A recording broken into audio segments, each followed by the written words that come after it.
Good morning, students. Today we are going to begin with the last topic of prose, All Summer in a Day. This particular story, All Summer in a Day, is written by Ray Douglas Bradbury. This writer was born on August 22, 1920 in Waukegan, Illinois.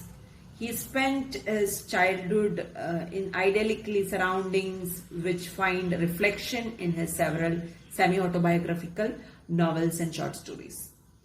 Bradbury's family moved to Los Angeles, California in 1934. They were in Los Angeles, California. California, you might have heard about California.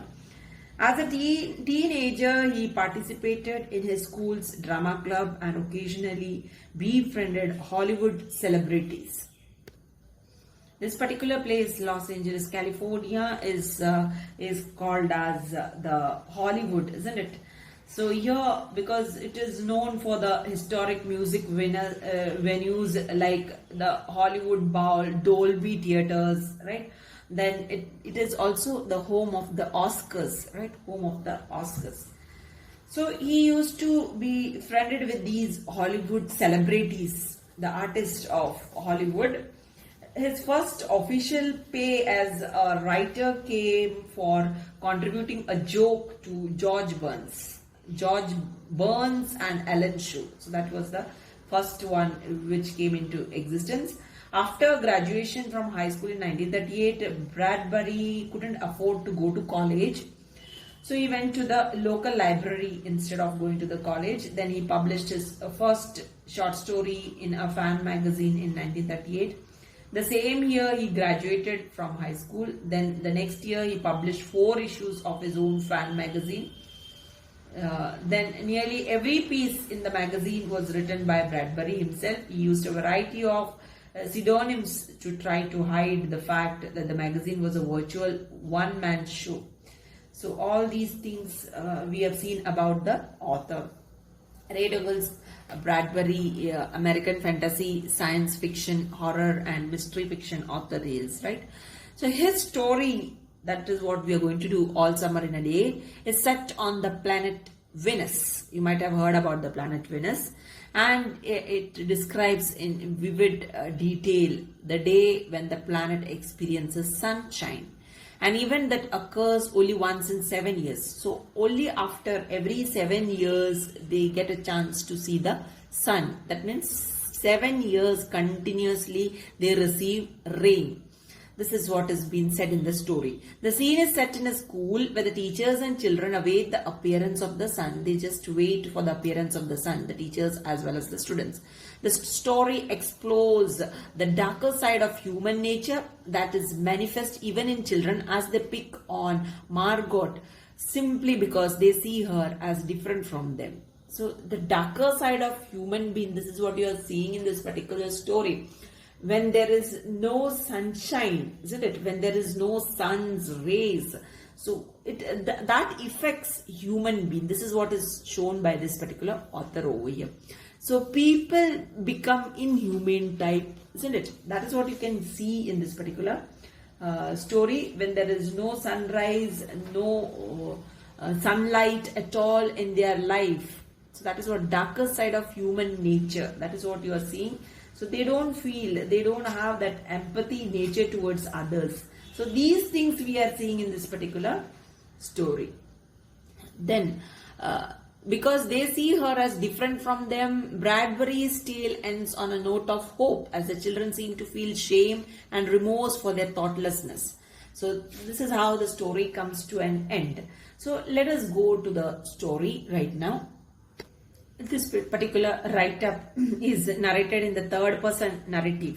The writer is possessing an artistic skill over here to create vivid pictures before our eyes with the help of this, through his particular language, whatever he has used over here.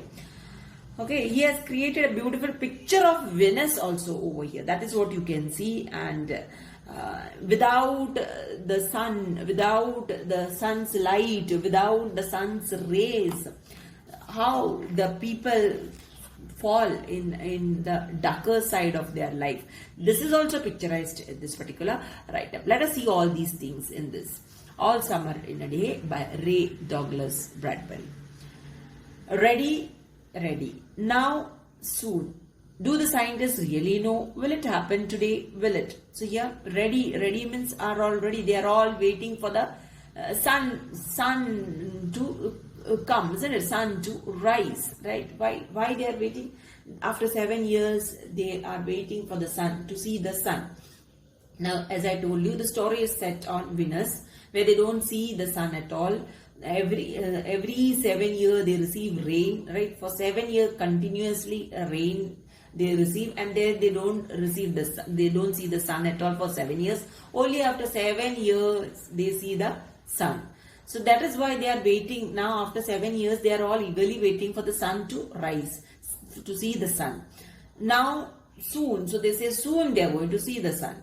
Do the scientists really know? So they are asking, this unknown, this fact is unknown. Do they really know that there is sun? Will it happen today? Will it? So it's a question in front. Will it happen? Will the sun is going to rise or no? This is what the question is. Because earlier they saw sunrise 7 years back.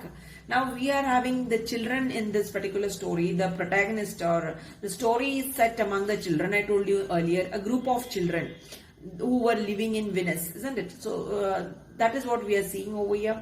So raining for 7 years, and these children might have seen sunrise 7 years before. 7 years before means you can just calculate. 7 years before, this 9-year-old children, 7 years before, how old were they? They were just 2 years old, right?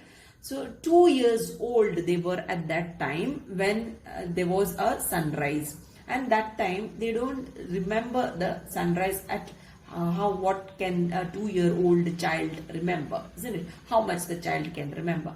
So as per remembrance, they don't remember the sunrise at all. This is what we are seeing over here. Will it happen today? Will it? Look, see for yourself. So these children are very excited to see the sun. The children press to each other like so many roses, so many weeds intermixed, peering out for a look at the hidden sun. They are so excited over here, so much excited to see the sun, right? So they are like those roses, those weeds, like those intermixed, peering out just for a look, like how the plants, like how the nature wait for the sun to rise, like that these children are waiting very eagerly over here to have a glimpse of the sun. They are waiting to see the sun. This is what is shown by the author over here. It rained. So it rained. Now he is speaking about the planet of Venus over here in this paragraph. It has been raining for 7 years. Thousands upon thousands of days compounded and filled from one end to the other with rain, with the drum and gush of water, with the sweet crystal fall of showers and the concretion of storms. So heavy they were tidal waves come over the islands. So you can see it had been raining for 7 years. It was raining for 7 years, thousands upon thousands of days when combined together. Days compounded and filled from one end to the other with rain. So totally it's for thousands of days. 7 years means so many days, right? It was just raining, compounded and filled from one end to other end. It was just raining. No sign of sun at all. It was raining throughout. With the drum and gush of water, the sound and gush of water, gushing sound of water, with the sweet crystal fall of showers, the crystal fall of showers, that is the fall of water, and concussion of storms means the violent collision or the violent shock of the storms.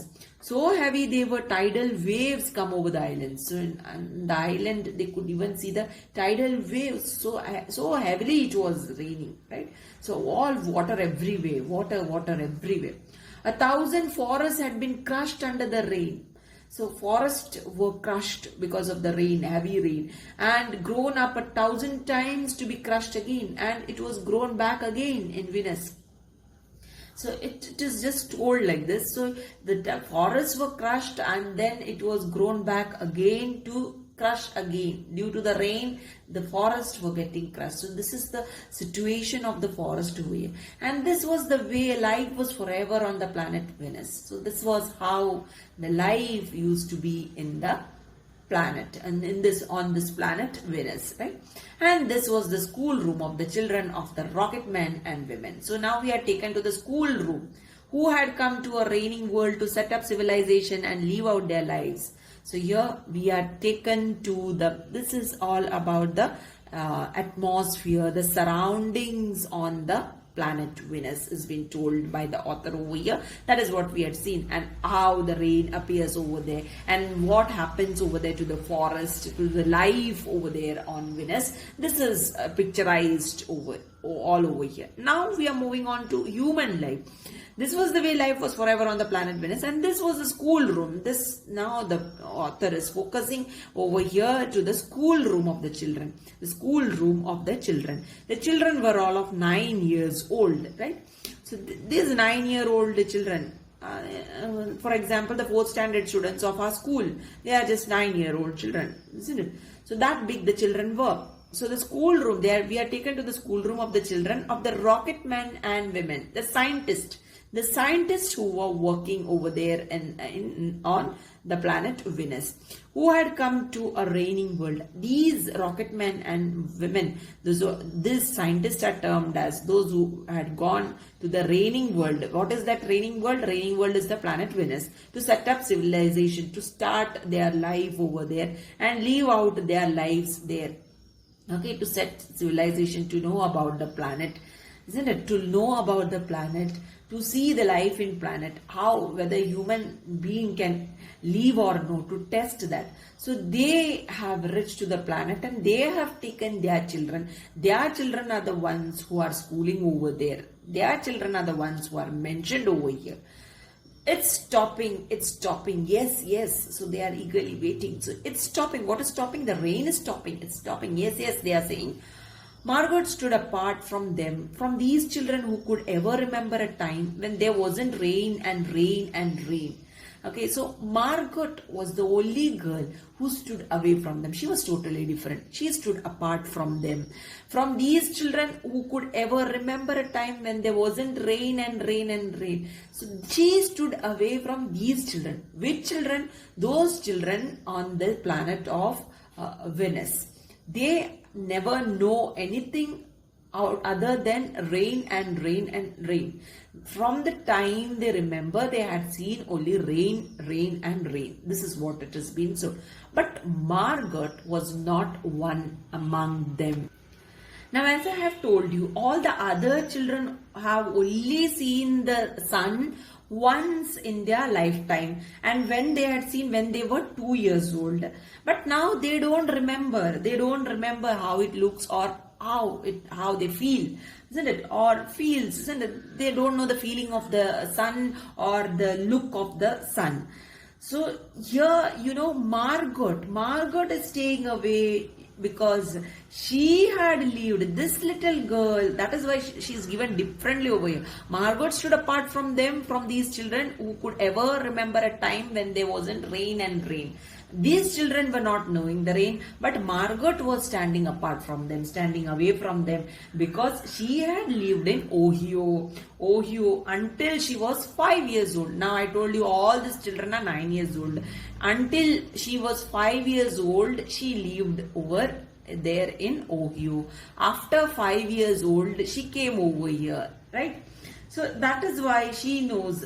She has many memories of the sun. So till 5 years old, she lived over here. Other children had seen till 2 years old. When they were 2 years old, they had seen the sun. After that, they had never seen sun. So they don't know. Whereas Margot had seen sun till 5 years old. Okay, when she was 5 years old, she was on Earth. She was not on Venus.